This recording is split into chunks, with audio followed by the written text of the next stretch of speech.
Welcome to the Cloud Pod, where the forecast is always cloudy.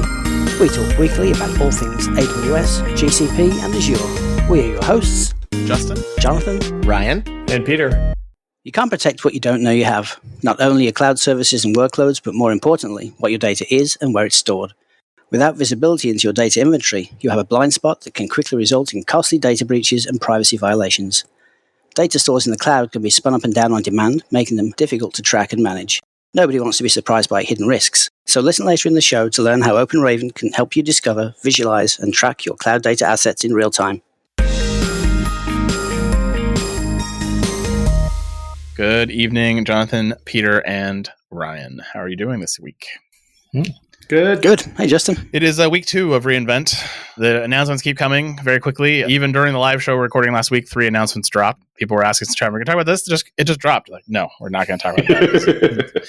We literally didn't do enough research for that show. Yeah. Let alone do the research for something that just dropped during recording as we're all on live, which worked out really well. We posted the YouTube video of our video as well. So you can go watch yourself if you want to. I turned it off. I can't do it. Nope. But it's out there. Pretending it's not there. You know, the few minutes I watch, I do notice that I don't typically look at the camera, which is because I don't need to look at the camera normally. I'm looking at the show notes or I'm looking at whatever else. And so, or looking at your guys' faces because we use it to, people are going to say. But so that was a little interesting. Some details that we might have to work out if we're going to do live streaming in the future. I guarantee we look way better in this episode than the last one. Yes. Well, there's been a ton of news. Of course, a lot from reInvent. Today was the ML keynote, which had the joys of Dr. Matt Wood, as well as the other GMs of the machine learning space. We'll get to that a little later. But first up, Jonathan, 2 years ago, was very adamant that Slack would be purchased. That was his very first prediction ever on the show. Slightly after we recorded, he said Slack would get bought before they went public. And we all laughed and we scoffed at him and said, that is the most ridiculous thing I've ever heard in my life. I don't know what you're saying. Please pass whatever you're on. We want to be a part of this.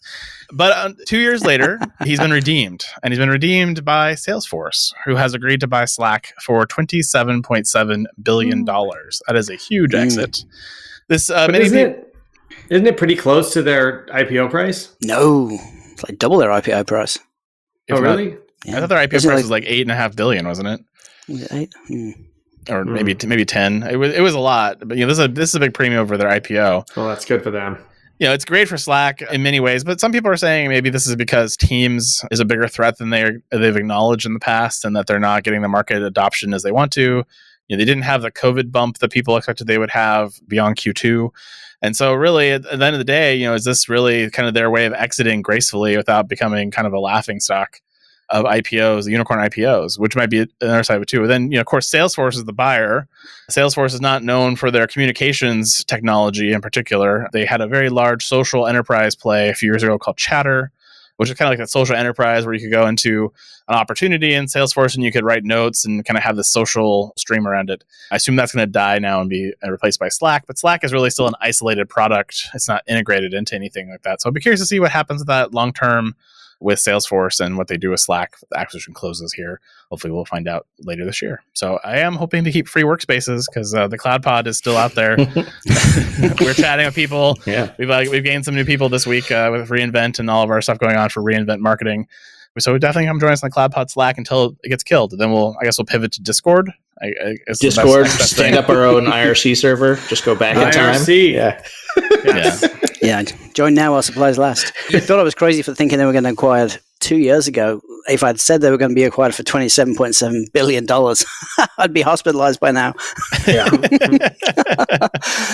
That's an enormous amount of money. Just goes to show that when enterprises get desperate, they'll pay a lot of money for things. I don't understand the Salesforce play. Like, it would make sense if it was part of their strategy and something along those lines, but I'm sure they have a plan. It's just, I can't see it from the outside looking in. Salesforce is one of those companies that everyone knows about, but you don't really know what it does. So, well, it's being kind of the granddaddy of SaaS.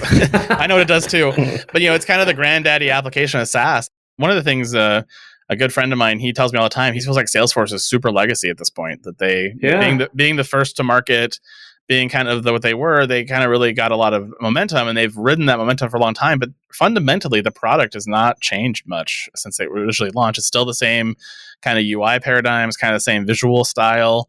It hasn't really changed, and they bolted on things on top of it, and it's gotten a little bit clunky over the years with those bolt-ons. So he thinks that they're ripe for disruption sometime in the next 10 to 15 years. So that'd be interesting to see too. I mean, a lot of Salesforce integrations are done via email. Like you build an email template which fires when an event happens, and then you have to have something that reads the email, and we know how that works out when the templates change. Thanks, Amazon. Again. Yeah. But I mean, imagine the developer sort of circle around Slack and the bots that are being built. Imagine plugging that into something like Salesforce. Now you can automate deploying things. You can automate all kinds of messaging and interactions with support staff from Salesforce itself without having to have all this glue in place. I think it's going to be neat. Potentially has a lot of power. It's also going to be interesting to see what they do from a licensing perspective.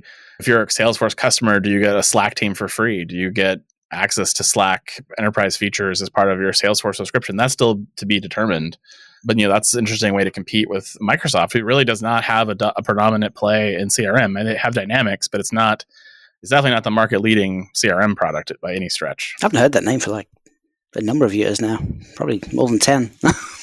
It's still out there. There's a lot of companies that run on Dynamics, still to this day. So, well, moving on to AWS, we teased it last week. We said that we would talk about the Kinesis outage of doom in US East 1 that happened on Wednesday before Thanksgiving, during the live show. And so we've had a chance to see the public statements from Amazon, but basically I believe this is the longest outage that AWS has suffered. Almost 20 hours of downtime starting at 7 a.m. on Wednesday morning and not being actually wrapped up until about 4 a.m. on Thursday of Thanksgiving. So a pretty long issue. This basically came down to they were adding capacity to their Kinesis master fleet. So apparently there's a master set of servers that basically process and coordinate all of the incoming ingestion. They did a small increase of capacity, and that small increase of capacity overran their threads of their operating system. So basically every Kinesis master node they needed to talk to wrote on a thread. The operating system reaches the end of that thread, you basically ulimit, if you're familiar with Linux terms, and basically can't execute any more threads, and basically the servers started crashing, causing this massive outage. It took them quite a while to figure this out. Even in their incident report, they said they thought originally it was memory pressure of some sort, and they actually started looking on that path before they figured out that it was this thread-related issue. This did have a widespread impact to not just Kinesis, it also impacted the status center. They couldn't update it, as well as Cognito, which was a big impact for a lot of SaaS applications, as well as CloudWatch metrics, so making you not only potentially down, but also blind. Yeah, that was the largest impact to everything that I interact with, largely through CloudWatch, because it affected all kinds of different things. That was a big deal. It's interesting. I mean, this type of outage, I feel bad for the ops team who had to support this, but I also think that, these types of outages are unique because they only happen once you get to a very massive scale. So it's interesting to see how they weren't able to discover this right away because it probably failed very silently and they just couldn't see what was going on. So they were just making guesses in the beginning. And each one only happens once. Mm-hmm. How are you going to make sure this doesn't happen again? It's like we put processes in place that it won't happen again, but well, the next one that happens, we have no idea what it is yet. Oh, and hopefully the logging gets better, Yeah. Well, it was interesting too because they had a couple ways to solve this. They could have increased the thread count, the U limits basically on the server, but they wanted to performance test that first, which probably a logically good choice. Those limits are set for a reason in the operating system and kernel memory space and kernel access in the user space. Those are all really important things you have to understand. And so I definitely agree with them. It makes sense to peg test that first. But ultimately in the RCA, they kind of said, hey, we're going to reduce the size of the fleet, actually. We're going to go with a larger EC2 instance size that can handle more throughput before we add more nodes. And that way it gives them a different way to scale this. But their traditional way of scaling this horizontally kind of failed them in this particular situation where this type of traffic running on these threads killed them. It's kind of interesting because then that means they've delayed the problem, right, from recurring, but they haven't solved it. Given that it's the middle of December already, their timeline for breaking their pods out for their other services to give them dedicated clusters for Kinesis is really quite aggressive. I'm quite impressed with how fast they're committing to fix the underlying issue. I would think you take down the entire internet 2 days before Black Friday.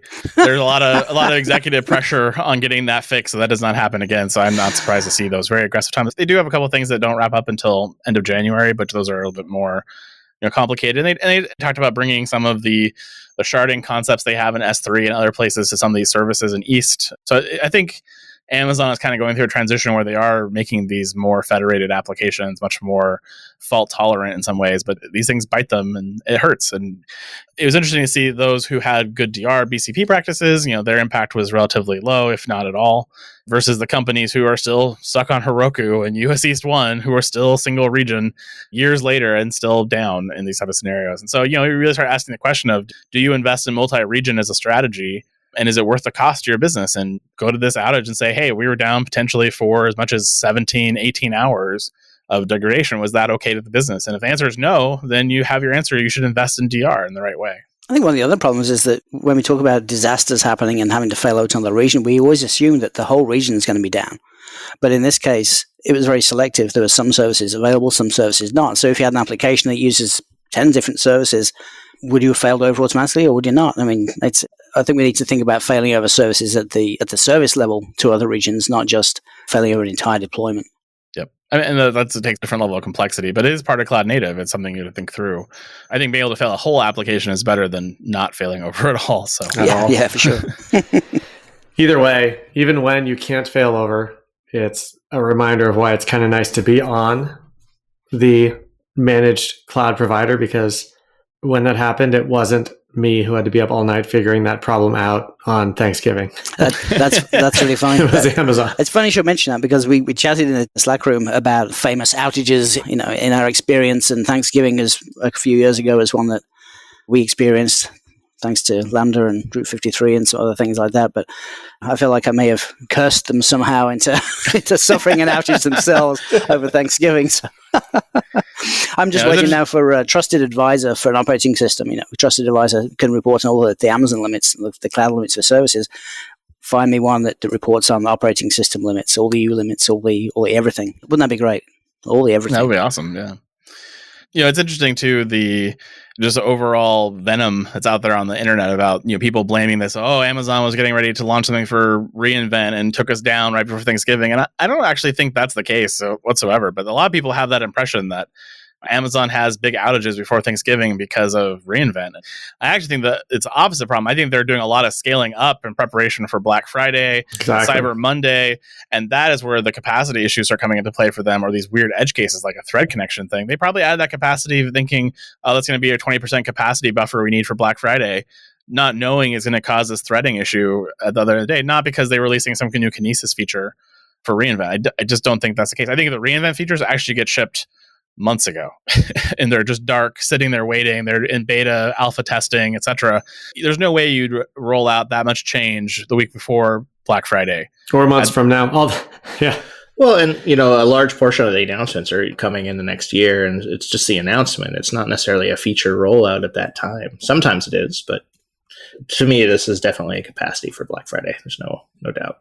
But Amazon chose themselves to have their conference literally the week after Black Friday, Cyber Monday, and they have done for years. That's a choice they made, and it reflects badly on them to have these problems right before their flagship presentations. So you're just saying this because you don't want to go to Vegas after Thanksgiving every year, right? Because I agree, I don't either. But like a summertime, I remember when late spring. Yeah, didn't it used to be in October? Wasn't it like beginning of November or end of October at one point? I vaguely remember that era. That was much better. I like the pre-Thanksgiving reInvent versus the post-Thanksgiving reInvent. Yeah, it's weird not having a normal reInvent this year. There's only one thing that's made me want to go to Vegas, and that's not being in Vegas for reInvent. Every year it's been. Oh, I hate going to Vegas for reInvent, yeah. But now I'm not there. It's just I'm missing the vibe, missing the camaraderie. Yeah, absolutely. It is weird. I think it's, at least for the three of us, and Peter's there too, and so we hang out with Peter a couple nights a week during reInvent too. But I think for the three of us, at least, it's kind of like our celebration of the year at our day jobs. Like we made it through the year, we got all these projects done. We're gonna do reInvent, and then we're gonna dream about all the things we can do in the new year. We head out for Christmas break, and we come back, and we start a new year again. And I think that's maybe what I'm missing. I'm not sure I miss Vegas. I think I'm missing that part of it. It's kind of because reInvent was kind of the cap off to the year for us on a day job perspective. To make it feel more normal this year, I did actually go buy some Jimmy Dean sandwiches. Nice. That's victory. To eat during the keynote. I mean, if Ryan was at my house making bacon at 3 a.m, I'll be super happy. This can be arranged. I will. Yeah. I will take this under advisement, and I will. Yep. Awesome. Well, reInvent continues despite outages before reInvent. So during the live stream last week, they announced 3 new features all around S3. And someone mentioned, are you going to mention these new topics? No, we're not. We're not going to mention those topics during the live recording because I don't know what they are. And I don't have time to read them while I'm trying to run the show.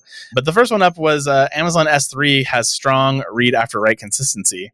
One of the key tenets of S3 has always been eventual consistency. And so in a nutshell, after a call to S3 API function, such as a put, that stores or modifies data, there's a small time window where the data has been accepted and durably stored. And that does run into problems when you're using something like a data lake or EMR cluster to write data quickly and then read it back, where that data is not consistent as you're getting good data. And so they've actually written tools, EMRFS for consistent view for EMR, and S3 Guard for Hadoop are really common, very popular tools to help you make sure you have a consistent S3 picture. But now you can throw all those tools away because Amazon is now 100% strongly consistent, meaning when you do a get, a put, or a list operation, as well as the operations that change object tags, ACLs, or the metadata, they're all strongly consistent as soon as you write them. So now you don't have to worry about that ever again, which is really a fantastic technical feat. I would have been happy for any read after write consistency, never mind strong consistency. Like at least an SLA, right? Like give me, guarantee it in 30 milliseconds, I'll be happy or something like that. So yeah, I'm really shocked they were able to pull this off just because strongly consistent is one of those things that at a storage layer can be really difficult to do and offer, somewhat decent performance. So I'm really curious to see how this works. So we'll probably never find out, but I'd love to know. It's great. And this is just default, right? This is just moving forward. Yeah, you don't have to turn this on. You don't have to do anything special. This is just for you right now. That's available to you. So it's probably been there for a little while and they just didn't talk about it until now. The other S3 announcements were the ability now to replicate to multiple destination buckets, as well as support for two-way replication of bucket data. So the first one is the multiple destination. So before you could do either same region bucket replication or distant region replication to one region. So if you needed to go to east to west, you'd set up a bucket in US East 1, set up a bucket in US West 2, and you replicate the data between them, which is great if you only have 2 regions. But if you're following a cloud native practice, you should be multi-region beyond 2 potentially, especially if you have Europe or Asia. You may need to have that data available in all of those places. So now you can replicate the data to all of those multiple regions. The other problem was if you needed to also replicate the data in the existing region, you couldn't do that as well without having a second bucket. So you're writing basically the same object multiple times, or writing a lot of really terrible code in Lambda functions off of S3 events to do all this replication magic for you. And it was really kind of a pain. So that's all now been thrown away as well, simplified, all handled by AWS for you.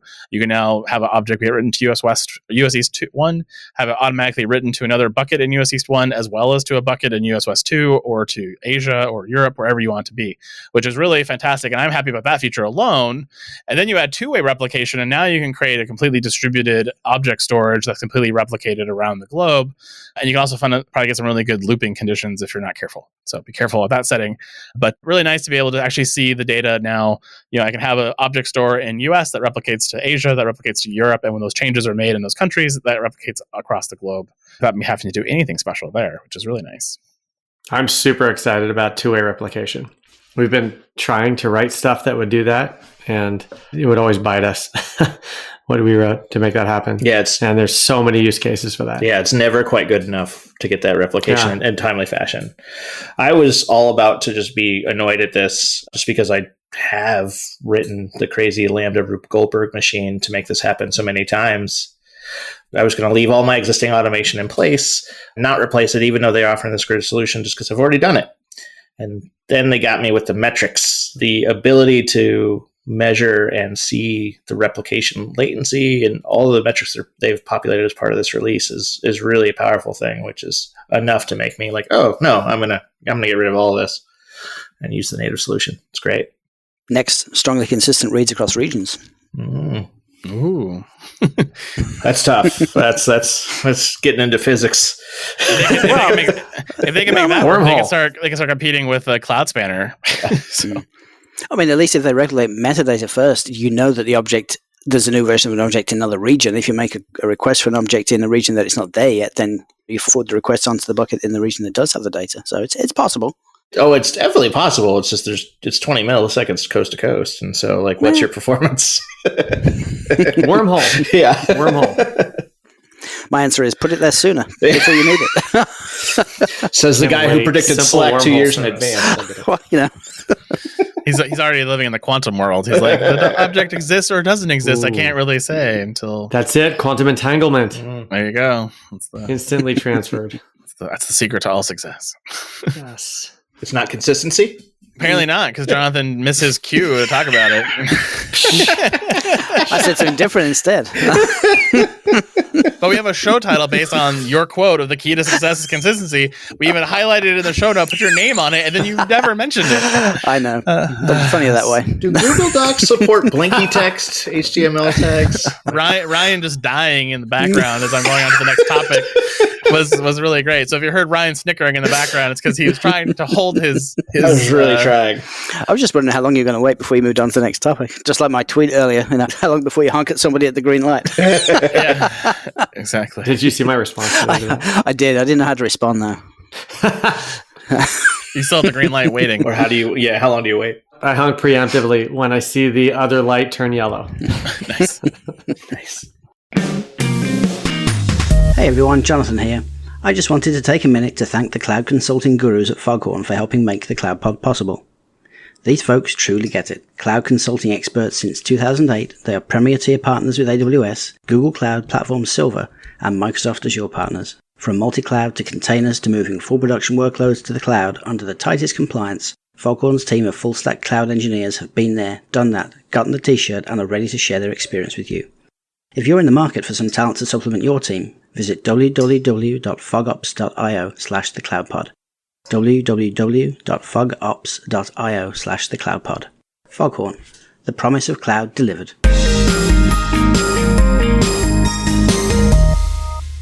Well, when Honeycode, which is Amazon's no-code solution, came out earlier in the summer, we mocked it mercilessly as it deserved to be mocked for all of the reasons we still say. But one of the ones that we talked about was the fact that it didn't integrate with anything, and that Ian McKay actually kind of built something, and then he joined us on the show to talk about what he built, which is it wasn't very difficult to build. Maybe he did. I don't remember.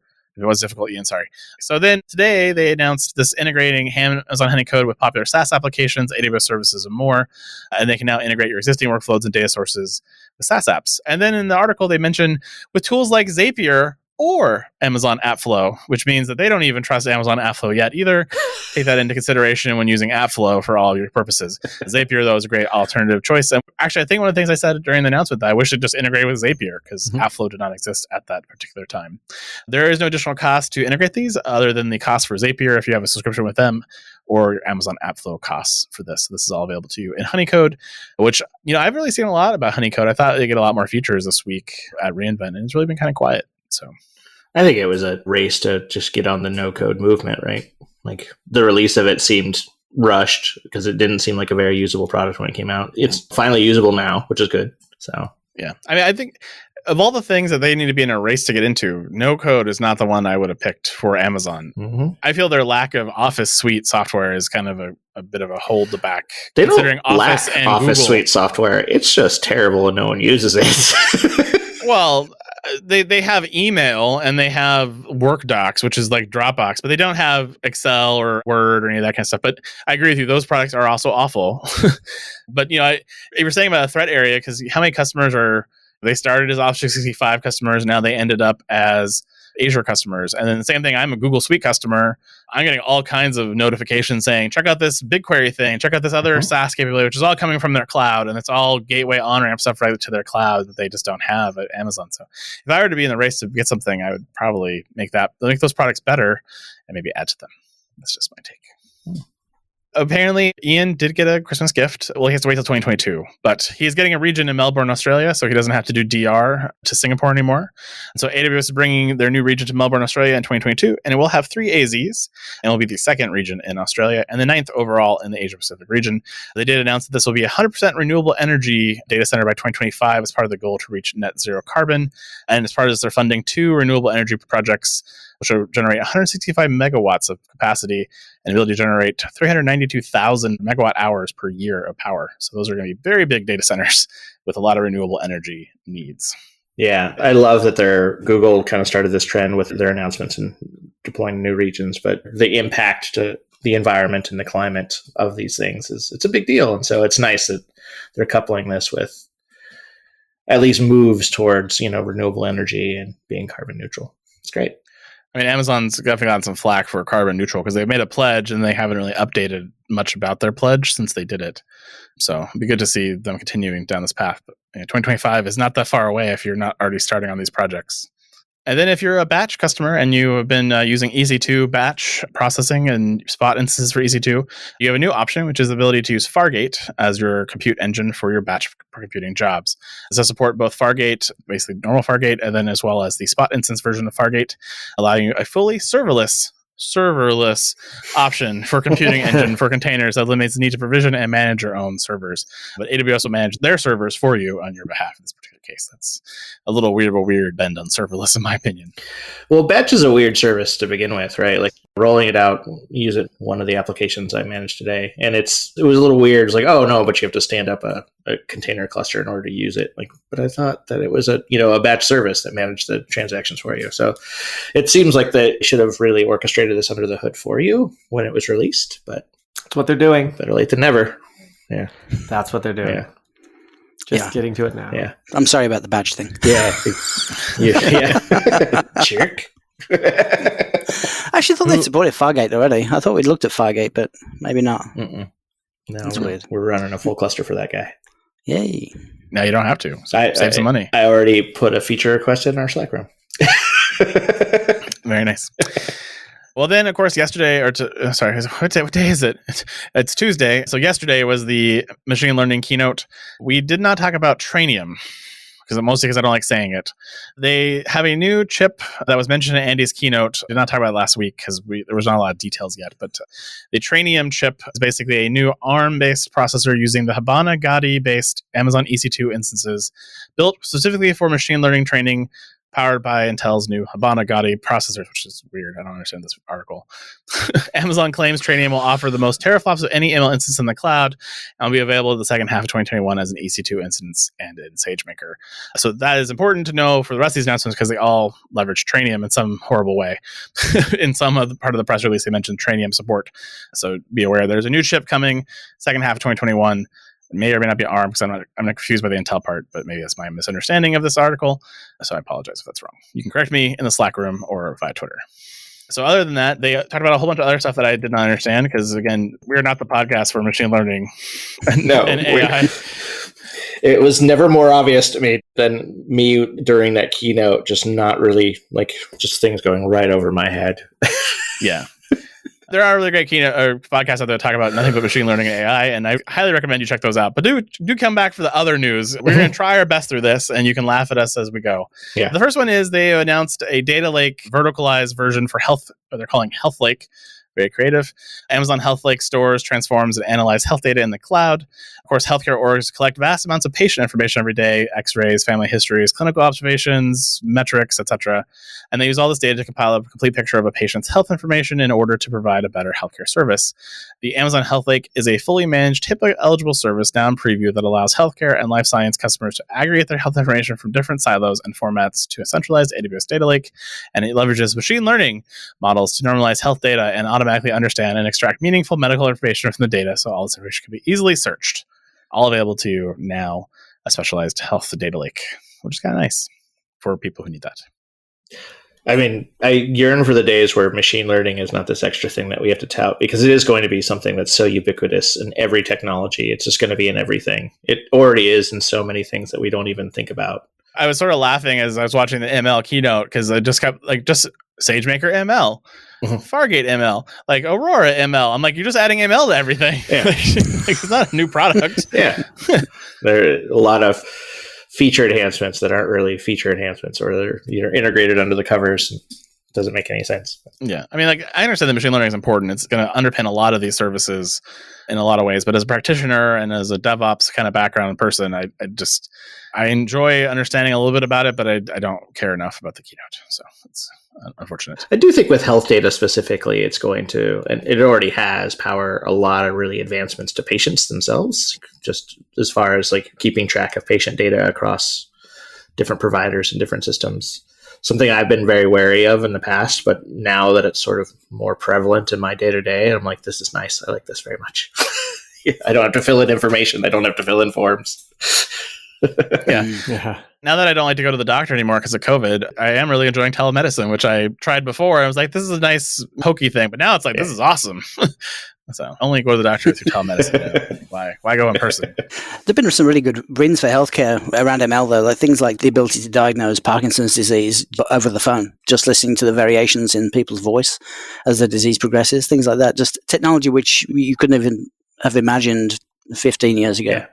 I read an article about AI diagnosing COVID by the sound of the cough specifically. That's right. Yeah, I saw that one too. Wow, that's fascinating. Some very, very cool stuff coming in this world, but still early days. Well, if you are a DevOps person or an SRE person, you should be on the lookout for Metrics, which is Amazon's new Lookout for Metrics anomaly detection service for monitoring the health of your business. Amazon Lookout for Metrics uses the same technology used by Amazon to detect anomalous changes in data that are otherwise hard to find while reducing the number of false detections, although it does apparently not cover U limits. It also groups similar findings together, ranks them by severity, and provides information to determine the root cause of the anomaly. So this is a great SRE tool to help you kind of identify patterns in your data that are anomalous that you could then take action on. This is a kind of cool tool and service for you. What technology do you think is under the hood there? Machine learning AI. For sure. Yeah. All of SageMaker. Yeah. I mean, it's a big problem that the more metrics you have, the harder it is for a person to understand it and comprehend it and correlate different metrics together. So now we need a service to look at all the metrics to tell you what you should be paying attention to. Yeah, I mean, especially with microservices, moving from the monolith, each one of those microservices has their own set of data. It's distinct from the other microservices. And so how do you keep track? It's nuts. Yeah. So I do think this actually is the feature that I wanted in the keynote that didn't happen for my observability type AI tool. So it came late. It's all right. I think this is it. So there you go. And then the other part of it is I now look forward to making all of my metrics be that we're not down. We're just heavily degraded in our service. We have an elevated number of error messages occurring at this moment. So we're not down technically. Yeah. Some people still surf are the internet from the server. It's fine. It's a fine line between the control plane being down and the existing running services being down. I mean, EC2 instances, that's one thing, but if you use Kinesis and Kinesis wasn't working, it wasn't degraded. It was down. It was down. It was down hard for folks. That nomenclature kind of bugs me every time there's a major outage. And I think maybe Corey was talking about this or somebody else, is that to be read on the status dashboard is Andy Jassy has to green light that apparently, which I think is a weird SRE anti-pattern in my opinion. So I don't know if that's true or not, but if someone could let me know if that's true, who does know, I think that's really interesting if it is true. So I mean, it just decreases the value of the status page if it's not real time and actual, and it's more marketing material. Yeah. And it explains why there are third-party status pages for all kinds of sites and services, including Amazon, the honest ones. This one is actually kind of interesting because I think I've bounced around this idea with some people a couple times as a startup potential idea, and Amazon killed it before I wasted years of my life building a startup. This is the new AWS Audit Manager simplifies audit preparation. This is ability to gather evidence in a timely manner to support an audit can be a significant challenge due to manual, error-prone, and sometimes distributed processes. Preparing for an audit can take weeks or months in some cases, and a large loss of productivity, which I can fully attest to. which is why we said we should make a startup around this. And then I realized I'd be selling to GRC teams, and I kind of lost interest. But there's also the side of traditional audit practices that don't always transfer to cloud. And so for your GRC teams, how do you get them to understand the cloud world? How do you show that the controls are being met? And so Amazon is releasing AWS Audit Manager, a fully managed service that provides pre-built frameworks for common industry standards and regulations and automates the continual collection of evidence to help you in preparing for the audit. The tool is as simple as choosing the framework you want to audit against, select the Amazon services and scope of the audit, and let Amazon do its magic and produce a beautiful report for you that tells you all of the issues. It collects this data every day. So you have basically the ability to see when your system was out of compliance at any given day and time, and is available today in 10 AWS regions and more to come, as well as integrated into AWS organizations. The most important question of this is what frameworks are supported. And so the Control Tower, License Manager, Amazon's CIS for AWS Level 1 and 2, CSA type controls, those are all there. FedRAMP Moderate is here, which I was surprised to see. GDPR is here. CFR Part 11 for GXP for healthcare. HIPAA High Trust version 9.4 Level 1. And PCI DSS is all here, as well as SOC 2 which are pretty much the big ones. There's some other ones as well. I'm actually surprised ISO missed on this list. I figured ISO would be on the list, but it's not there. But it is part of some of the CSA items, so I think it gets covered there in some fashion. But yeah, that's a really great set of frameworks. I'm kind of curious to see how it works in practice, but I'm not going to do it anytime soon before Christmas. That's cool. I think Peter's just sitting there wishing that he could automate the AWS partner audits. I'd like a, yeah, exactly. I was thinking that the good startup to start would be the one, because obviously this is going to collect the evidence, but if the evidence isn't there, you're not compliant. Maybe you can start a startup that creates synthetic evidence. Well, I think this doesn't help you. I don't know about synthetic evidence. Just to test the tool, right, Peter? The tool. It's a red team auditing tool to help you make sure.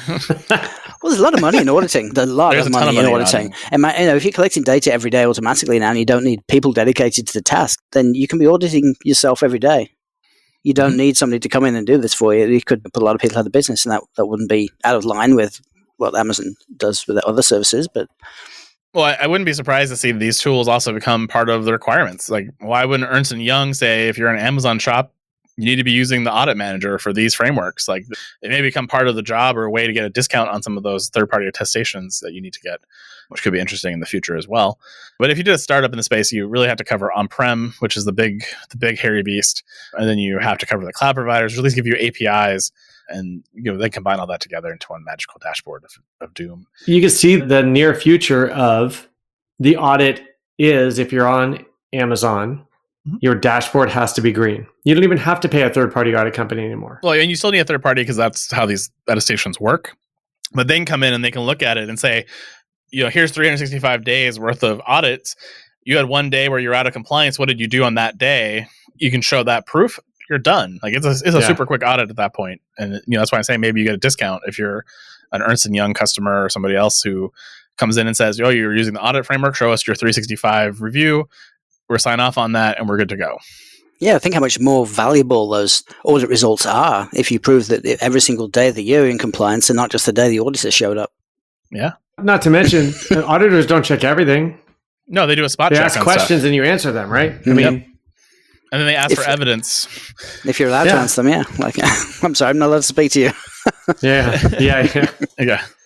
It's a weird thing because, they'll be like, whoa, you did 12,000 changes in the last year. We want to look at 6 of them. And they randomly pick 6 changes from the last year. And those might be the 6 that you did perfectly. And the other 11,950 or 94 were completely bonkers. But they didn't call those ones out because they didn't see them. So the ability to do this more often actually make something more secure. It helps resolve a lot of manual errors that can happen in your auditing process.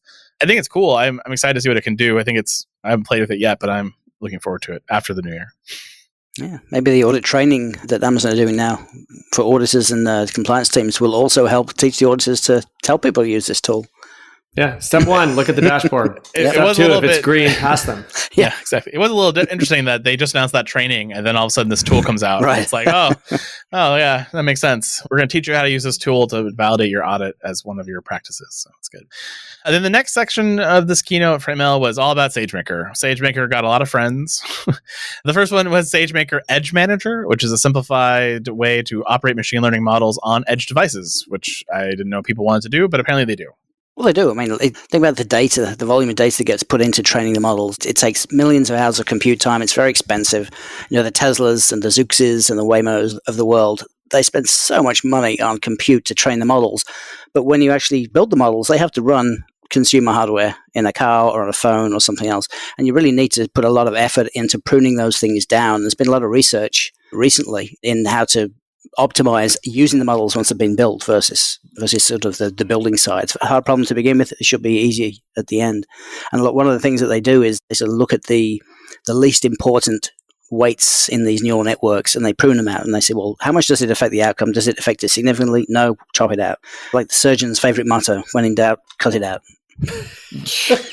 Well, I mean, I've been looking for aliens via SETI at home for years, and I have yet to find an alien. So hopefully it works better in this model. Oh, the aliens destroyed our receiver, apparently. In an attempt to not be discovered. Unfortunately, that's sad. That's what they say, yeah. The next one up is the Amazon SageMaker Clarified Detect. It detects biases and increases transparency of machine learning models. This allows customers to basically explain their model behavior to stakeholders and to customers, and allows data scientists to detect bias in data sets prior to training and in models after the training itself. It does measure bias using a variety of statistical metrics and explain how features of value contribute to the predicted outcome, both for the model overall and for the individual predictions. And it can detect bias drift and feature importance drift over time with integration into SageMaker Model Monitor, which is also a new product that's available to you as well. So this is really trying to solve a big problem that is plaguing data scientists, which is bias and an inherent bias. And this does a lot of good work in that space. I desperately want to get a hold of one of those Twitter bots that slowly became racist over time, with machine learning, just based on interaction, and then run it through these things to see what you'd find. Sort of the reverse of what this is intended to do, but only demonstrate that bias and what it has, the impact it has. It's pretty fun. Things I will do when I have unlimited money. Yes. Yeah. Yep. Well, if you ever get to that point and you are trying to figure out what went wrong with your Amazon SageMaker job, they have a new Amazon SageMaker Debugger, which is the ability to let you debug your machine learning training jobs. They also have the ability to do massive data parallelism in SageMaker, which is basically code for makes it very possible to burn gobs of money very quickly. Amazon SageMaker now also provides you training of deep learning models with billions of parameters. So if you need to have the same model, the same data set, but train it with different options and parameters that may change the outcome, you can now do that without having to give it different data, which is nice. They've given you a new store, discover, and share machine learning features with the Amazon SageMaker Feature Store. We talked about Data Wrangler last week and the awesome name of it, which is that visual interface to prepare data for machine learning. And then we also talked about Amazon SageMaker pipelines to bring your DevOps capabilities to machine learning, as well as they now built a bunch of jump starts for you as well to simplify your access to pre-built models and machine learning solutions, all for SageMaker. So SageMaker family is growing. They were very busy over the year. They have now many, many new children to make your SageMaker journey much, much easier.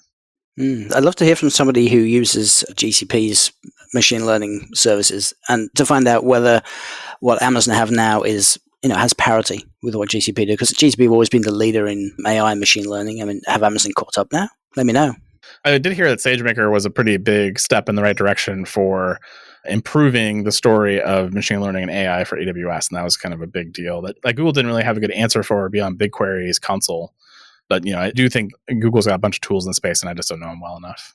Well, that's it for reInvent this week. The infrastructure keynote is tomorrow. So I'm expecting to see some infrastructure stuff tomorrow, as well as Warner's next week. So still much, much more to come from reInvent in its 3-week version. Have you guys had any sessions at reInvent? Any of the virtual sessions? I have. How are they?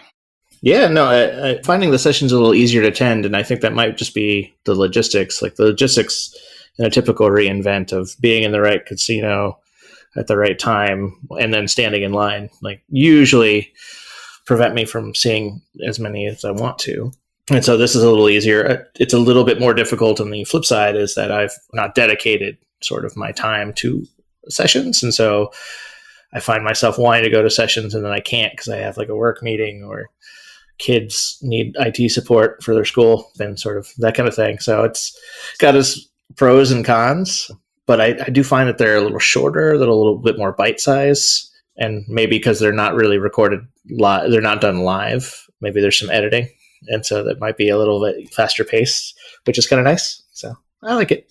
There's also the fact that there's no Q&As at the end. So you miss out on all those questions of people. They just took 25 minutes explaining this amazing technology. They get up there and go so exactly what does it do again, sir? Mm-hmm.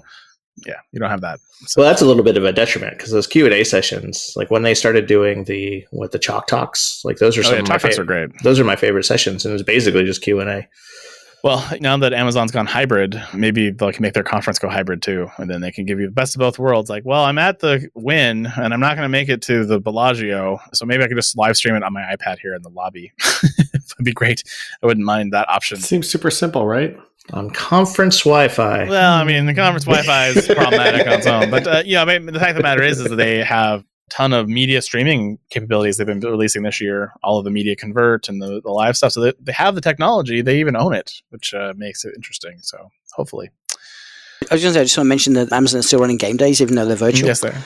And Unicorn Rentals are back. Yes, they are. Nice. Yep. I did do the thing where you're supposed to go untangle the wires of the server to get a shirt or something like that.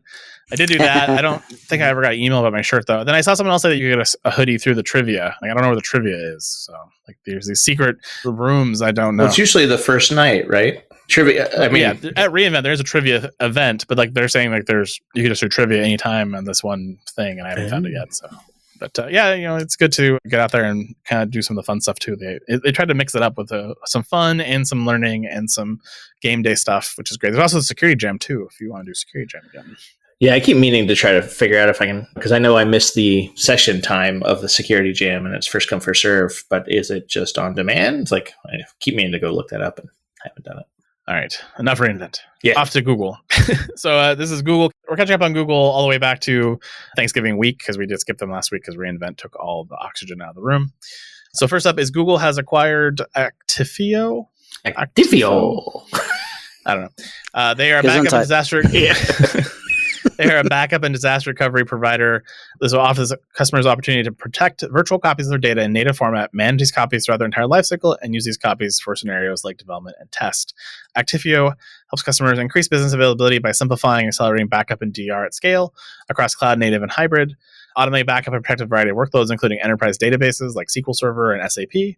Bring significant efficiencies to data storage, transfer and recovery, and accelerate application development and reduce DevOps cycles with test data management tools, all available to you hopefully sometime in the future once this acquisition closes on the Google platform. Isn't protecting virtual copies of data just copying a file? Well, if it's in the right format already as a data, if I can use it for DR and automatically does stuff, then that's pretty cool. But if it's just files, yeah, I agree with you. It's pointless. Sales job. We copy it over there. Faster with. I still think a lot of these are with the eye on migration. Oh yeah. And onboarding customers to your cloud. Oh yeah, we know about the challenge of what do you do when you've got 15 years of backups in a proprietary format when you need to move it to S3 and still make it accessible if a customer calls you. Yeah. Here's this cool tool that falls in that area of helping get over some of the blockers of getting to the cloud, and now we'll make it free for you if you're moving to our cloud. Yep. And I think it's an entry point for a lot of enterprise, right? You get the cloud accounts, you get the user access management, you get people interacting with your cloud, even if it is just for this, edge case DR scenario. But then that sort of proliferates and you start using it for more and more things. So it's a smart play. If you could fail over to the cloud, you could migrate to the cloud. That's one method of migrating. Yep. Is it failing at that point though? Yeah. Hopefully succeeding over to the cloud. Hopefully you successfully fail over. You don't roll back and you don't fall forward. You just fail over seamlessly. Hello, I'm Mark, co-founder and chief product officer at OpenRaven. We built our platform to address the clear need for companies to better track and secure their data in the cloud. OpenRaven continuously monitors and maps data hosted in your AWS cloud. We alert you about security events and archive events for analytics to capture trends over time. With our real-time data discovery that scales to any environment, you get a complete asset inventory and data catalog to power your security program and prevent data breaches. Visit openraven.com/thecloudpod to learn more and start a free trial to discover, classify, monitor, and protect the data you have in the cloud. Well, where you don't want to fail is in security. And so Google has released the Security Command Center Premium feature, Container Threat Detection. This was announced a few months back. This is now generally available. This allows you to detect the most common container runtime attacks and alerts you to any suspicious activity for free. So Aqua and Twistlock, I don't need you anymore, I guess. Key findings will include suspicious binary execution, suspicious libraries loaded, and reverse shells all available to you inside of containers. So that's a nice built-in the feature for cloud, Google Cloud. The next one up is Anthos on bare metal, is now generally available. This was also in beta previously. This allows you to run Anthos in your private data center on bare metal servers without having to have a virtualization layer like VMware or something else. This is available in a pay-as-you-go model and a subscription pricing, and it does follow the tried and true tradition of letting you buy the hardware and then charging you for the hardware, which includes vCPU price of $75 per month per vCPU if you're paying as pay-as-you-go, and if you are willing to commit to it and subscribe, you can get that for $50 per vCPU. So you can now double pay for all of your capacity on premise with the Anthos bare metal capability. Wow, at that point, I want it. It costs more than the hardware does at that point. Going to get pretty pricey. What costs are they trying to recruit with this pricing? Like, this is insane. Giving Kubernetes away is what they're trying to recruit. Well, then I assume because this is Anthos, you're still paying the Anthos 10,000 minimum plus everything else you're running on Anthos, and then you have it on premise, which is nice. But yeah, it's one of those. It's kind of annoying when you make me buy the hardware and then charge me for the hardware I already bought. It's a bit unfortunate.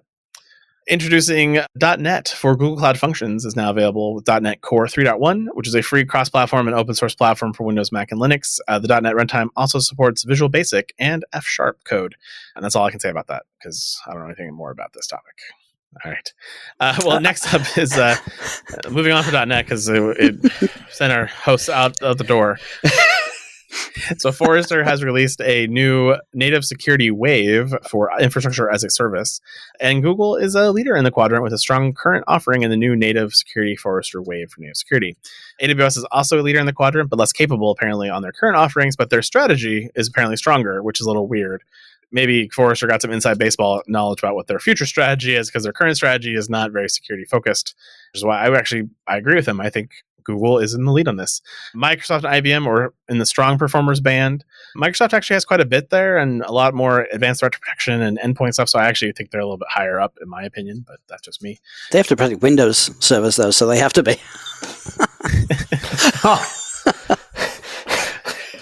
Wow, we went from .NET to Necessity hacking Windows. Yeah, it's good. And then Alibaba, Huawei, and Oracle are all in the contenders position of this particular wave. So there you go. If you're interested in that, you can go get it for free from Google, and you can avoid paying Forrester a lot of money for that wave. So that's available to you. Oh, no.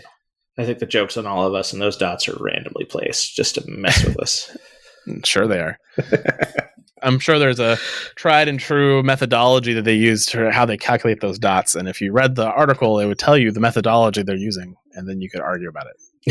Well, it's weird, though, to say that Google is further ahead than AWS. I mean, if you turn the in graph on its execution, side, but not in strategy. Yeah, I mean, if you turn the thing 90 degrees, then the other person wins. Like, who's to say that the one thing is more important than the other thing? Mm-hmm.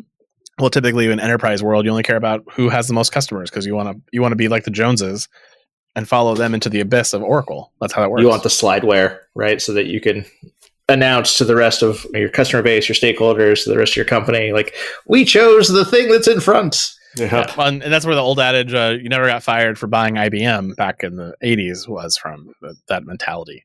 So that mentality sticks around now. Now IBM will get you fired, but there's other things that now replace that methodology. So Dataform is another acquisition from Google. This one apparently is a tool that lets you run SQL Server or SQL code in BigQuery.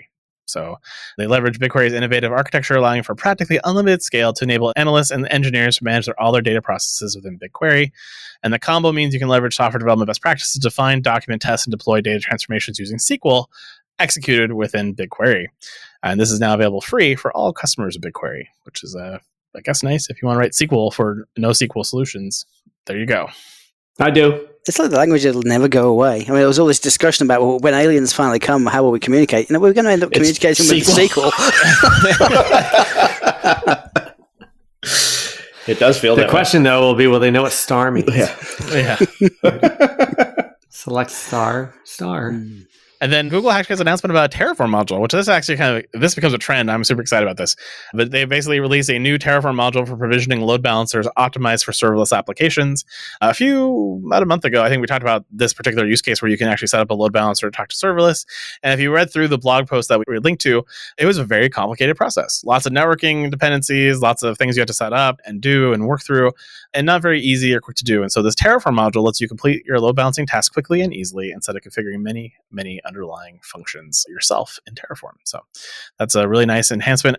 I would love to see all of the cloud providers really get onto the module bandwagon to make solutions. I think that'd be really cool. Completely. Yeah. Well, CloudFormation doing that with CloudFormation modules already. So it's so strange, though, right? Because all they have to do, so they abstracted it, they've built their module, they've boiled it down to their 6 or 7 key variables that you need to configure all of the underlying services. Sure, create the Terraform module, but 3 months away should be build this into the service. Well, the trick between these things is offering the flexibility of all those knobs underneath the hood, changing these things because people are going to have different use cases, but then also providing the easy button. And so, wizard, right? Well, Here's a wizard. There's Get it a going. wizard. It's in the GUI, and so they do all that magic for you in the GUI as GUI code that you don't want to use. And I want to go do it in Terraform. They're like, oh, well, actually, it's 12 services stitched together that you now have to manually configure in a Terraform module.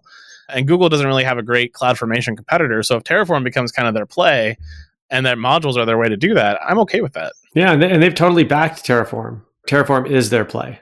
Yep. And I love it. I mean, everything we do is in Terraform, and I love that model. But it's just strange to see that, okay, here's a service that's extremely complex. We can actually boil it down to these 10 main configuration options. But the easiest way to do that is Terraform, not in the service itself via the API itself. That's fair. I mean, if anyone's complaining that 10 resources in Terraform is complex, then they obviously haven't tried using API Gateway with AWS. If they can't do it with just these 10 variables, then they're going to dig down below that, which means they're not going to be able to, they're going to have to manage this module. They're going to fork this module anyway, and it's going to be theirs to manage. Do you want easy or do you want functionality? I mean, I suppose easy is the foot in the door, and then it's a module. You can modify it yourself if you need to. But then you can't expect them, you can't just point to their Git repo and expect them to manage the version of the module for you. Now you're managing it. Yeah. I mean, they could have made it a resource and they could have hidden all the workings inside Terraform, but they didn't. They made it something that was easy to understand. Yeah, exercise and education, which kind of makes you think, well, does it really warrant a press release when it's something that you could have found from any of the countless people that have already had to build this in Terraform and the code's already available in Git? I don't know. Well, I mean, press release overloading is a common practice. We've noticed here at the Cloud Pod. I can't fault them for some team being excited about their feature and wanting to announce it to the world in a press release. That you can fault me for picking it for the show notes. Well, I got to do something to reinvent to distract people. I do want to see it as a trend, though. I do think that supported modules for common functions is just a huge optimization they can put out there, and adds a lot of value to people trying to adopt their cloud using infrastructure as code. I mean, people have done the same thing for the Amazon VPC. Oh, sure. Oh, yeah. The open source module for that is absolutely fantastic. It covers pretty much every piece of EC2 you could imagine. I think our VPC module is better. VPC in a box. Mm-hmm. It's the best ever. I have used the Terraform module for VPCs. I do also like it. I think it's quite good. I have not used VPC in a box, but maybe I should if it's better. It's better. You might have. You know what? You might have, and you just don't know it. Well, I know we did early on in our cloud journey, but I think I ripped that out after I got there. So. Oh, the CloudFormation version we definitely used. Not that one. Yeah, we definitely used the CloudFormation version. Not that one. Yeah. Although that was pretty good for its time. Yeah. Yeah. All right. Well, let's move to Azure, who also has been, they've been kind of quiet. They've been quiet all year, though. We'll get to that in a minute, why I think that might be the case here at the last story for Azure.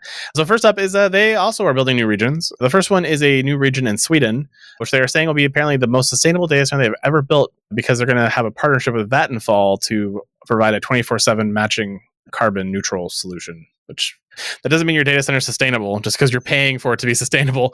But okay, Microsoft, whatever. Upcoming plans also include a skilling initiative, which I read as skiing initially. So I'm super excited about skiing as a potential thing for up to 150,000 Swedes in the future. A new region will have availability zones as well, which is nice because Azure has not always traditionally built new data centers with availability zones. I also read that as skiing, and now I'm a little disappointed. Yes. I don't know. Something about Sweden. I was like, skiing is in my mind, and that says skiing to me. Yeah. Like, they're going to pay people to ski? I'll use the data. Yeah. That's awesome. awesome. They also decided that Sweden had a data center. Denmark needed a data center too, because if you're going to be in the dark winters of Denmark, a data center might be right for you. And so they will also be building a sustainable data center there, but not as sustainable as a Swedish one, because they don't have that partnership for that 24/7 matching offset. So I don't know about that. And they will be also teaching people how to ski as well for 200,000 Danes by 2024, skiing lessons from Azure. So there you go. The Danes need the non-sustainable data center to keep their hands warm on. Exactly. Maybe that's it. Yeah, it's good. Good call. Yeah. Good call. Didn't think about that. Well, then Azure apparently got rumor that the IO3 instances were coming from AWS, and so they decided to increase the throughput, the base throughput, and the burst throughput of the Azure Premium File tier for customers to get more IOPS for free. So baseline IOPS used to be 1 IOP times the provisioned gigabytes in use, up to 100,000 IOPS, and a burst limit of 3 times the baseline ops, which is fun math to do, and especially in an outage when you're trying to figure that math out. I'm like, well, what was the burst on that? Now you get 400 IOPS regardless of the size of the instance, plus the 1 IOP per gigabyte provisioned, and a max burst of 4,000 plus 3 times the baseline, up to 100,000 maximum IOPS, all available to you. So there you go. You get that for free if you're using Azure File Premium tier. Well, you're already paying for it, so technically, it just gave you a better product. Yeah. Not really free. Yeah. I hope it wasn't just a Me Too thing, that they've just increased, just cranked the dial up a little bit in response to the Amazon thing. Because if I was a customer of Azure and they did that, I'd be pissed that they won't just give me the best service they could for the price. I want to know if the underlying technology is the increase that's behind both these announcements. Like if you think about, the storage hardware, it's still running on disk somewhere. And maybe that's the big advancements that's powering both these things. I think SSD speeds have increased hugely in the past 12 months. That may be the driver for it. Mm-hmm. Yeah, very, very possible. And then the last announcement from Azure this week is that they've been working on that Jedi contract, as we know, trying to get that done before the administration changes, I assume, or before the courts overturn it, or whatever other terrible thing might happen to this. So they've announced the new Azure government top secret region, which means it's already failed, as they admitted they have a top secret region. As the key to top secret is you don't talk about a top secret. Rule number 1. It's a rule number 1 and 2 of Fight Club. Come on. Exactly. So they have a new Azure government top secret region. Amazon only has a secret region because they don't talk about their top secret region. That's how I see it. That's my argument. They did update the Azure government top secret region, secret regions. It's designed to provide the same capabilities as Azure, Azure government, and Azure government secret regions, and they have the continuum of compute from Mission Cloud Tactical Edge. Azure government secrets also now has the joy of Kubernetes with the launch of Azure Kubernetes Service and Azure Container Instances on the government secrets, which I guess just means that we're not getting anything for government ever again because they're going to be too busy trying to figure out YAML for Kubernetes.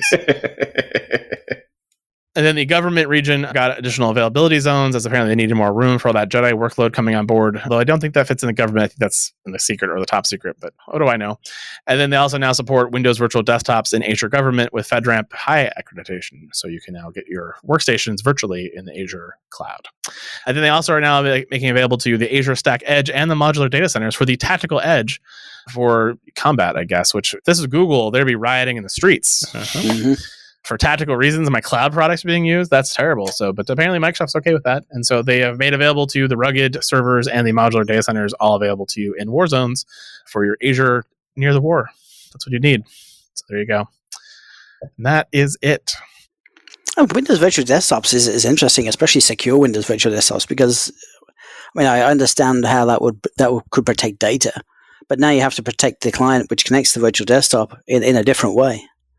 Which there may not be a traditional tool for. Yeah. Well, I assume that they had to have some type of secure laptop that has the ability to have some type of reader or biometric capability that then allows them to connect to this thing on the cloud, which is even more secure, is my assumption. Well, they own the entire execution environment of that virtual desktop, so it is more secure. But yeah, you're right. You got to handle the authentication part. If I was a government employee, they're not going to let me use my normal iPad to connect to my Windows virtual desktop in Azure government and say that's okay because they don't know what's on my iPad or on my personal laptop or personal Windows box. So it's still going to be a government issued piece of equipment that they control first. And you're going to have your phone near you and whatever secure card and your YubiKey, and you're going to need all of them. Yeah. Yep. And the blood sampler, so make sure your DNA hasn't changed. I just love when Microsoft Authenticator calls me for SSO and says, press the pound sign. No type of pin in, no nothing, no, you've just tried to log on from this particular workstation or this IP address or anything. It just gives you this blank warning, like, please press the pound sign to authenticate. Oh, okay. All right, that's fine. So I believe, that's secure. I believe that is configurable. Yeah. And that is our configuration of that tool. But I actually, at a prior life, we were using a data center that specializes in healthcare, and it would call you to authenticate you for when you logged into the VPN, and it would say nothing. It would just literally be this call with nothing on the other end, and you had to hit a button. Oh, that's horrible. It was really bad. I was not impressed by that method at all. I'm like, so this call that I don't even know what it is, I'm just pushing a beep. It doesn't take any inputs from me other than that. It just and it's not the same number that calls you each time, so you can't put it in your phone book. Yeah. It's clearly before the days of robocallers. Like, if you're not in my contact list, my phone doesn't even ring anymore. Yep. I try not to have anything call me. I just text messages me, please. And then that Microsoft Authenticator drives me crazy because I use Authy for everything else but that. And I can't use Authy with authenticator. But if you think about the hitting the pound side and compare that to a push notification where you're just largely hitting approve, it's kind of the same thing. Yeah. But at least I have to have the app installed and I have to be authenticated and have a token versus a phone call, which could be to any number in the world. I suppose that's true. Yeah, stealing phone numbers is prevalent. Oh, yeah. What do they call it when they basically jam out your cell phone with a cell phone carrier and basically steal your number through that process temporarily? So there's all kinds of ways to spoof that. I've heard of sim jacking, but I don't know about that one. Yeah, I think it's cell slamming or something like that. I don't remember the name, but Someone's got the coolest names. They always do. Hackers are not dull people. Yeah. So, all right. Well, that is it for the main show. Peter, we have a question for you on the lightning round. First of all, so I think you said that whoever won the prediction show will get that many points in their total. And so we have not officially given any points yet for the reInvent win that Ryan received last week. And so we need you to decide if that is going to happen or not, because that will either mean Jonathan and Ryan are in a tie or Ryan's still behind, one of the two.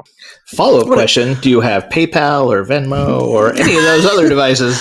What is this, like only the winner gets the points? What is this, like the Electoral College or something? This is bullshit. Well, you also get a point too. So he gets 2 and you would maybe get 1, I guess. I don't know. Wait, for his honorable mention? Oh, no, there was one. It's a good point. It's a good point. Yeah. So Ryan gets 2 and Jonathan gets 7. 7? I'm just kidding. I see Jonathan's already found the Venmo address. Yeah, give Jonathan 1. Ryan gets 2. All right. So Justin gets nothing. I don't like it. Wait a minute. That's not what I said. Didn't I get 1 too? I thought I got No, you got like honorable mention. You did, but everyone vetoed you and said you got a half. You can have a half. We'll give him a half. If he gets a half, I get a half. One more. Jonathan gets 1 more than he had, not 1 total for the year. Justin to 6.5. Jonathan to 9. Ryan to 8. Yeah. Is there some way we can form an alliance, Ryan, to be Justin out for the we got to figure out how we take him down. Combine our powers. Captain Planet. Awesome. Yeah. Well, I guess the first step would be winning today. Yeah. It's true. Yeah. It's very true. All right, Peter, let's do it. There is a new SaaS lens in the AWS well-architected tool. Because SaaS companies don't know anything about cloud. AWS Marketplace now offers professional services. I prefer the unprofessional service they used to give. Yeah. Nice. Just one more way that you can pay your software vendors way too much money through the marketplace. So I appreciate that one. Thanks, Microsoft. Thanks, Amazon. Click of the button. Or alternatively, you could get a great price on FogOps and other Foghorn services in the AWS Marketplace coming soon to a marketplace near you. Nice. I had this question to the CEO of Foghorn, and I said, hey, would I be able to buy for all of my stuff through this new professional service thing? And he said he's going to find out. So if you have no confirmation. We just submitted our FogOps team service for approval. Oh, cool. Nice. Congrats. Yeah. Thank you. We'll see what happens. I just signed the contract for my renewal on that, though, so it's a bummer. But okay. That's okay. We can figure that out for you. Do Amazon still take a huge slice of the commission from that, though?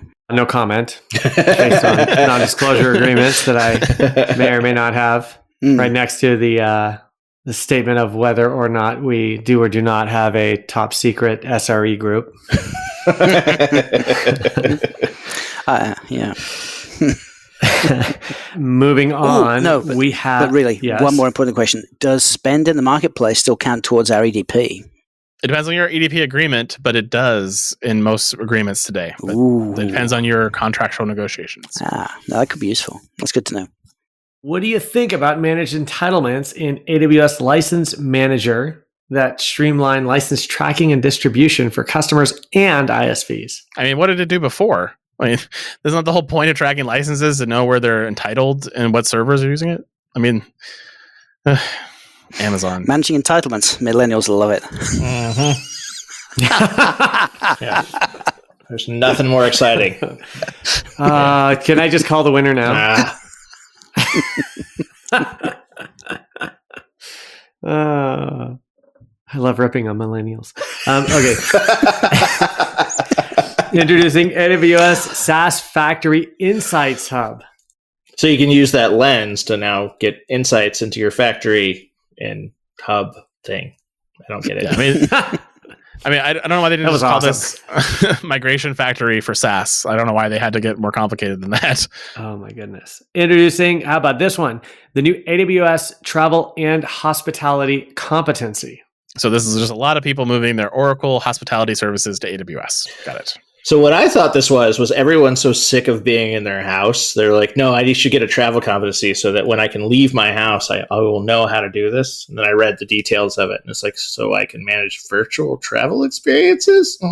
Lame. But I was also thinking like, oh, the partners who really wanted this competency to help the travel and hospitality industry probably don't exist right now. Yeah.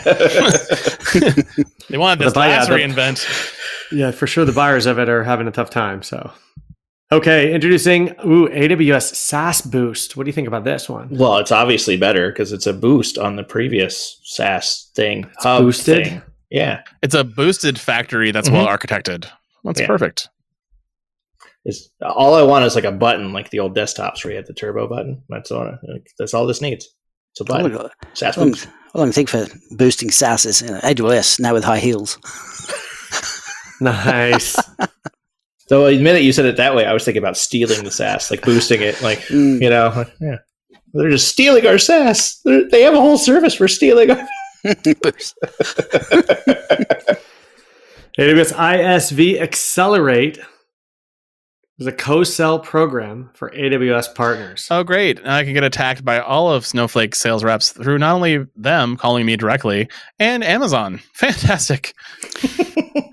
The thing I do not... How do I get in on that? No one asked me if I wanted to co-sell with Amazon. No one ever asked me that. You just need to go sign up for this program and then you can co-sell with Amazon. Yeah. I know. Moving on, AWS Foundation Technical Review Lens is now available in the AWS Well-Architected tool, of which, by the way, I'm a very big fan. I think they did a great job with that tool. See previous joke about Lens. Okay. I have a comment about that tool in a second. But the fact that they have a Foundation Technical Review as part of the Well-Architected, aren't they the same thing? Isn't Well-Architected a technical review? Like, why do I need... Well, Foundational Technical Review Lens is a separate lens. It's a narrowed down view, but... How are they different? I don't understand. I bet if you click the link on the article and you read it, it will tell you. Can't be bothered. So about this well-architected tool that you think is amazing. So I'd like to tell you about a service called Honeycode.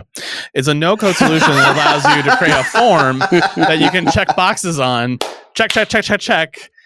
Just like the well-architected tool. And at the end, you can make it produce a printout for you. So I have the solution for you to build that tool over and over again. Just talk to me about Honeycode another time. And now you check all those boxes, you can get a Slack notification. You're absolutely correct. It is not a magical technological advancement, but the content in the tool is very relevant. And the fact that it's in your account is super convenient. And prior to that, if you had been a well-architected practitioner and you had to do these for customers and you had to use a clunky Excel spreadsheet, and then somehow share that and keep that up to date, this is a wonderful advancement. Always -1 for Justin. Always lenses remind me I need to get my eyes checked again. Yeah. I think they come up with 2 versions of the service and they're like, better 1, better 2. Yeah. We're going to move on to AWS Marketplace announces APIs for private marketplace. I mean, you would think that the way that they advertise this private marketplace, that it's going to take over the world and change everything. And I've yet to see how. I'll tell you how. Go on. If you want to sell consulting over the marketplace, there's custom solutions required. So each one's different. And so that's going to be a vehicle to enable the ProServe over marketplace. Okay. So it's a marketplace offering of like a single custom built service, and you can offer it now. Private marketplace is just the ability for you to take what's in the marketplace today and reduce it down to the things that are approved for your company and then publish it through organizations. I don't see the connection. I'm going to be able to make an offer to one customer with specific pricing. Yeah, for consulting. The promise before multi-cloud was really a thing, was that we'd be able to distribute solutions over this as well. And so like same thing, like even within a company, how you get it from account to account. Yep. Was by offering it through private marketplace. Yes, but I'm just letting you know how I'm actually using that feature. Cool. Interesting. Yes. -1 for everyone who questioned me on that one as well. Okay. I may yet win. This is going well. This is going well. AWS Security Hub adds open source tool integration with KubeBench and Cloud Custodian. Oh, cool. I mean, I definitely would want to use KubeBench over Cloud Custodian for all purposes in this space. I'm just afraid to get points deducted now. What can I say? What can't I say? Anything. As long as you don't say anything about Peter, you're fine. It's all good. I'm just kidding. AWS CloudTrail provides more granular control of data event logging through advanced event selectors. So that way you can now be missing data from your CloudTrail logs because you turned this on incorrectly. Mm-hmm. Thanks. Yeah. Oh, no. It's actually a really strange feature reading through it. I don't have anything clever to say, but like, it supports like a couple S3 actions. Like, really? They could have done so much more, like with customization and granular control. Like, I thought it was a lot more than it was, but it's really just allowing to see like the difference between a get and a put in S3. Yeah, but you can have more than one CloudTrail. You could have a CloudTrail that records everything, and you could filter a CloudTrail to a team that cares about particular types of metrics or something. It makes sense. But you only get one for free, and CloudTrails are very noisy. I don't know that I would want to have multiples. So that was really what I was hoping this was a filter, right? Oh, right. Granular control of data event logging. Like, I'm like, oh, that means I don't have to write all those silly read actions. You mean you don't have to dump it into Kinesis Firehose and then filter it there with SQL and all the things? Yeah, nice. And then I'll dump it in my S3 bucket, and then I'll use the multi-account replication to ship it everywhere, and I can spend money a lot of ways. Especially if you're ingesting it into an expensive SIM, I'd imagine. Yeah. Is there a cheap one? No. I thought I missed something for a second. Yeah, was that redundant? Yeah. AWS announces general availability of Amazon Game Lift feature update. Marking the annual time where I remember that Amazon makes gaming features, which no one uses. Hey, they own Twitch. I'm still stuck on like the boost of stealing. So now they're lifting my game. Like they're stealing all over the... Oh my God. Yes. I thought Riot Games are big Amazon customers. But do you think they're using any of like Lumberjack or any of that Lumberyard or whatever the thing? Like, do you think they even use those? Who knows? They built it for somebody. I think they built it for Amazon Gaming Studio. Then they keep killing games. Amazon S3 bucket keys reduce the cost of server-side encryption with AWS Key Management Service. So now you no longer have to explain to your CFO that you're just encrypting everything, and that's why your bill went up $1 bajillion. Oops. I love that this is clearly just something like people were complaining about the cost of encrypting these things. And it turns out it's just like a bug where they're double billing you with the S3 and the KMS. So now they're just fixing their bug and announcing it as a feature. Thanks, Amazon. Yeah. It is a feature. And we'll wrap it up by announcing Amazon Elasticsearch Services support for AWS Glue Elastic Views. Fun story about this one. So Amazon Glue Elastic Views was mentioned on the main stage by Andy as a new product that was released at reInvent on the main stage. This post was posted on December 1st, 2020, which is the same day as Andy's keynote, which means within hours of announcing this feature, they're already dropping features for it, showing you that Agile is truly a thing. Features for the features. No, this is a product. Elastic Views is the thing that moves your data around. And now apparently you can extract all that unprotected Elasticsearch data much faster for the hackers. Or you could very quickly write unprotected Elasticsearch data. So it goes both ways. There's a lot of optimization. And that wraps up the lightning round. We're doing something a little different this week. Oh, are we? I mean, he's the man. He makes the rules. He does, yeah. Yep. The millennial basher gets the point. Well, obviously. There you go, half the audience. Bringing Jonathan to 10. Jonathan is a bitter old man. That's all we've learned here. I feel like we finally got Ryan in true form today. And if it weren't for the millennial bashing, Ryan, you would have had it. I'm giving Ryan a half a point today. Oh, we're on a half point here at the end of the year. I like this half point thing. We are. I thought it was more interesting that we started out with Jonathan at 8 and Ryan at 6, and then we gave Ryan 2 points and we gave Jonathan 1, and then you gave him a 10. I was like, oh, we're right back to where we started with Ryan down by 2 points, but now he's only down by 1.5. So I do feel good about it. Yeah, I feel good about it. Coming for you. Nicely done. I can't wait to tell everyone that the last week is worth 1,000 points. You have a lot of hope in those lightning round topics for the last week of December. That's a rough week, and that's why we do predictions that week for 2021. Ooh, 1,000 points, and you only get to comment on one story. Oh, nice. Pick it well. Yeah. All right.